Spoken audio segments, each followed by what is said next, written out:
parce que, comme elle l'a dit, c'est une renaissance. Lorsque nous sommes arrivés, quelque temps après, nous avons appris l'histoire de cette unité qui avait été fermée il y a quelques années de cela, dû à des problèmes donc, entre Burkinabés, je dirais.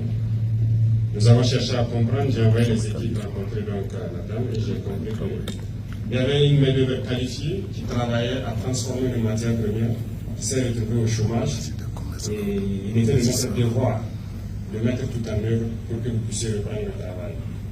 C'est tout ce que nous avons fait pour l'accompagner et l'aider donc à retrouver les machines, réinstaller et pouvoir reprendre le travail. Donc je vous félicite tous pour votre patience, pour votre résilience, pour votre abnégation.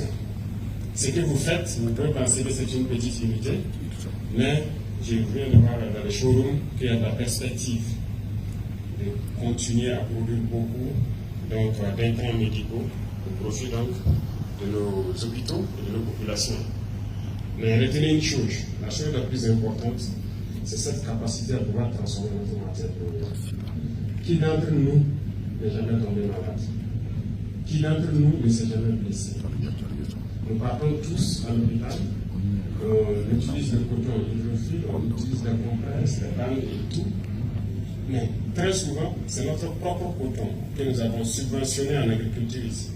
Que nos populations, nos braves paysans se sont donnés corps et âme à produire, qui a été exporté, transformé juste un peu, et qu'on revient nous vendre au kilo très cher. Pendant qu'on le paye dans nos champs ici à 200, 300 francs. Donc, cette transformation sur place, voilà que ça crée de l'emploi, et c'est une fierté, c'est une indépendance. Et lorsqu'on parle de souveraineté, c'est ça. Produire, transformer et consommer.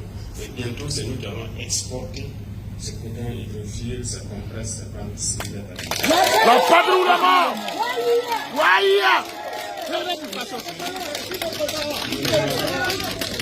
Et nous voulons que tout le monde puisse se lancer dans l'industrialisation. Voilà. À travers elle, j'encourage tous les opérateurs économiques à se lancer. Déjà, beaucoup de personnes nous ont approchés dans le même schéma pour transformer et créer donc de l'emploi, créer donc la matière première pour nos hôpitaux. Donc nous allons eux aussi les accompagner, les encourager et aller les soutenir comme on peut. Donc félicitations à tous. Bon courage, bon avenir.